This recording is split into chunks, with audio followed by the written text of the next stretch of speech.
Hey guys, it's Genevieve. So today's video is the start of an ongoing series that I want to do here on my channel, basically where I draw my favorite YouTubers. And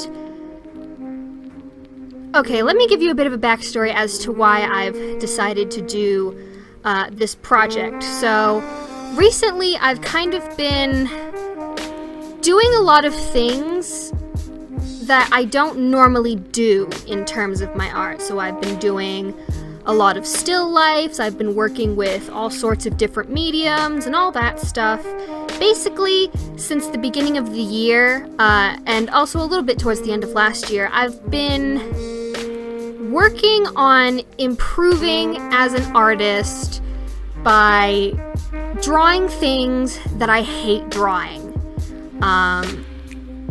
And hence doing a lot of still lifes recently. I, want to really improve my painting skills, so I've been doing a lot of still lifes. I recently got my first set of alcohol markers, and I've been doing a lot of work with those because it's kind of a new medium for me, and I'm a bit of a noob, but it's a bit of a work in progress, but I'm pretty happy with what I've learned and done so far. But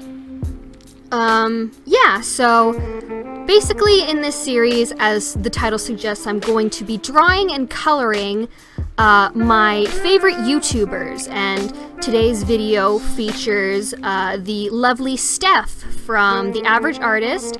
Steph is an amazing YouTuber and an amazing artist. I absolutely love her art style. It's so cute and so colorful, and she does a lot of little miniature comics on The Average, which is I guess her brand name, or like a little comic strip that she runs. So definitely check her out. I will leave her links in the description below so you can go check her out.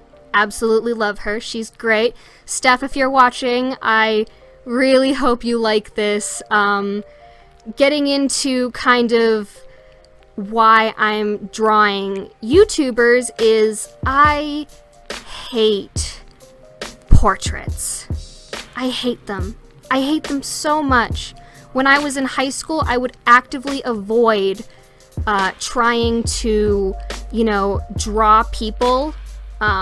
Draw people in general, but especially draw people like from the shoulders up. Anything that would require me to, really focus on details of the face and proportions of the eyes and the nose and things like that.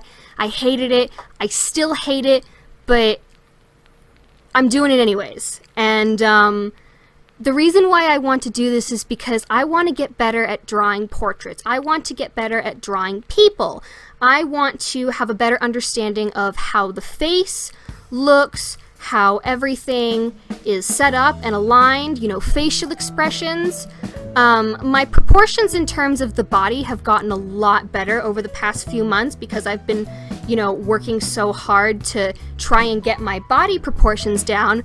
But then when it comes to the face, because I'm usually drawing, bodies on a really small scale, I don't really have to worry about the details of the face. So, one eye can look a little bit bigger or smaller than the other, and it doesn't really matter, or the nose can be a little off center and nobody will really notice or anything like that. But when you're drawing portraits and the face is the primary focus of the piece, things like that stick out a lot easier. And so in doing this challenge and in kind of drawing some of my friends here on YouTube and other YouTubers that I like, I feel like it'll make the process of learning facial proportions a lot easier than just looking up a random person on the internet, because A, I will be posting these on the internet, so I want them to look good, and B,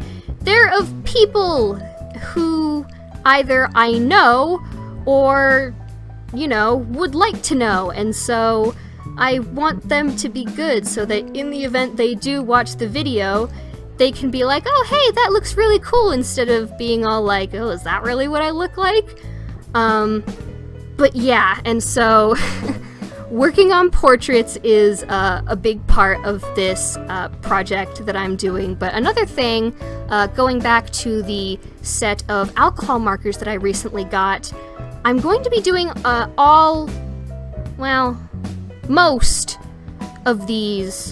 if not all of these portraits in alcohol marker. I recently got a big set from Ohuhu. I really like them. They're kind of on the cheaper side, since this is kind of my first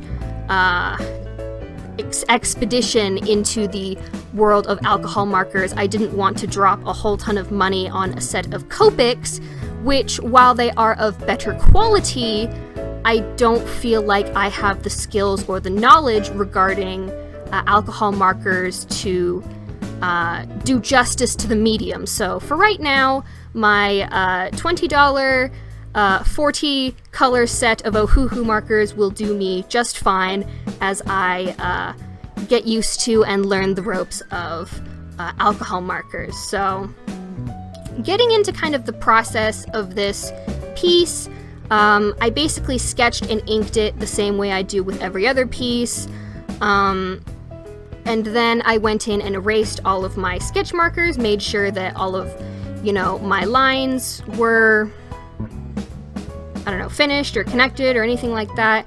And then, because this is the first time I'm kind of coloring and shading a piece, I looked up some YouTube videos on some tips for, shading using alcohol markers. And while they did help in the end, I do feel like maybe the skin color or the shadow color that I used was a bit too dark and contrasted a little bit too much with the actual tone of the skin that I used. So, a little bit disappointed about that, but I pressed through and continued working on the piece. For those of you who are wondering, the reference I'm using for this piece is actually Steph's YouTube icon.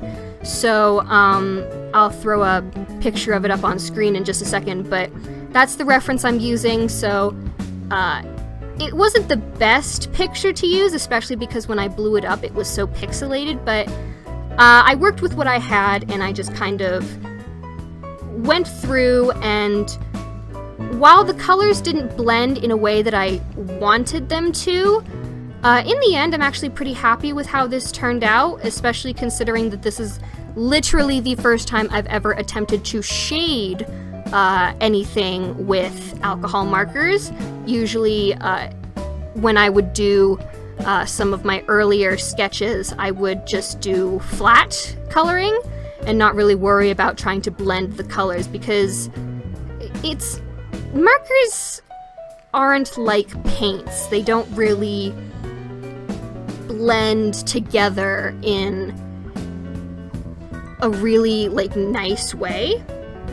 And so from what I've seen on YouTube, usually what people will do is they will put down their primary layer, and when I say primary layer, I mean their shadows, so that's why I went in with the darker color first, and then they will go over on top with their their actual skin tone, and then they'll just leave some lighter shaded areas for kind of highlights and stuff. And I tried to do that as best I could, but this isn't really a problem with Ohuhu markers, but I do feel like the colors don't blend as seamlessly as Copic markers. And I mean, they're a cheaper brand of markers, so that makes sense. They're probably 25 cents per marker, whereas Copics are $8 a marker, so obviously the more expensive marker is going to have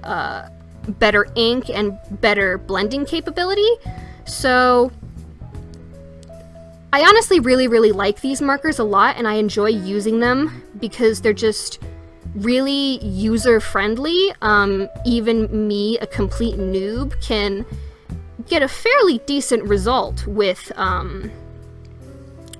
these markers. The blending isn't seamless or anything like that, but it does look really nice, and it honestly could have gone a lot worse in my opinion, you know, considering my lack of experience with these kind of markers. And if you guys have any advice for me, you know, if you use markers a lot or you're very familiar with using markers, you know, by all means leave a comment down below. I would absolutely love to learn the different tips and tricks that you guys use to kind of blend your markers out, or even, you know, give me suggestions for some brands of markers that I should invest in at some point. I'm kind of trying to stay away from Copics for the time being, just because I don't trust myself with such an expensive brand of marker.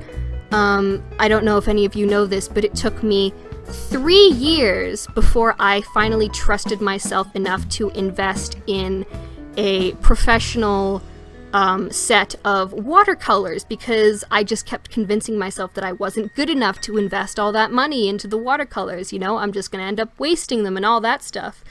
So I'm trying to get a little bit better in giving myself some credit in terms of, you know, my ability with certain mediums, but for the time being, if you have any suggestions for other brands, then by all means let me know, but I will not be delving into Copic markers anytime soon. Let's just say that. So once I'm finished coloring the skin and the hair, I kind of, well, to be perfectly honest, after I finished with her hair, I went back in and tried to blend out more of the colors because I just thought if I add one more layer, then maybe I'll be able to blend them a bit more. I just need to work them a little bit more, but I do eventually give up, and once I'm finished with that, I kind of go in and add a little detail to her dress. I mean, it's not really a detail, I just scribbled some blue marker on it, but I couldn't quite see the design on the shirt or the dress she was wearing, but it was blue and white, and I'm thinking in retrospect it might have been flowers, but I didn't feel like putting that much effort into the dress, especially after I spent so long on the face. So ultimately I just kind of end up going in and scribbling some blue on the dress, but yeah, pretty much. In terms of the facial features, I just basically color in her eyebrows. I actually don't know what Steph's eye color is, and so I was debating trying to find like a video that showed her eye color, but I was kind of starting to run low on light, and so I was like, it's gonna take me too long and I don't want to pause the recording to try and look up her eye color. So I did end up just kind of going with like a blue color. So if that is not what your eye color is, Steph, I apologize. I really don't have that much of an excuse other than that I was lazy and I was running out of light to film. So yeah, I took a shortcut. But even then, I still think it looks really nice. I was either gonna go with kind of like an icy blue color, or I also had like a darker, what's the term, like a purple blue, but I decided to go with the ocean blue. I thought that was a really nice one, and it kind of complements with her hair in a really nice way, in my opinion. So yeah, and in the picture on her icon, she has kind of like this really nice pinky lipstick on. I didn't really have a color that matched the lipstick completely, but I made do with what I had, and I think that it's actually a really nice color. So basically a running theme in this video is that I'm trying to work on portraits, but I'm really lazy, and so sometimes I don't put in as much effort as I should. But whatever. At least I'm trying, right? So here is the part where I go through and add a bunch of squiggles to her dress, because I don't know, because the picture I'm using is too pixelated to see what actually is on her shirt. So I'm just like, okay, I guess I'll add some squiggles. Cool, great. So yeah, and that's pretty much the end of this video. I go in and I kind of add some color onto her shoulders and that kind of thing, but for the most part, that's pretty much it. I hope you all enjoyed this video. I will be posting more of these in the future. I don't know if I'll have a consistent schedule for them. I'll just kind of come out with them whenever I manage to do one, or maybe I'll do them more consistently. I'm not sure yet, but I will let you know when I figure that out. So thank you all so much for watching. If you like this video, make sure you hit that like button down below and subscribe to my channel. And make sure you hit that bell icon down below so you get a notification for every time I post. And as always, I will see you all next time. Bye!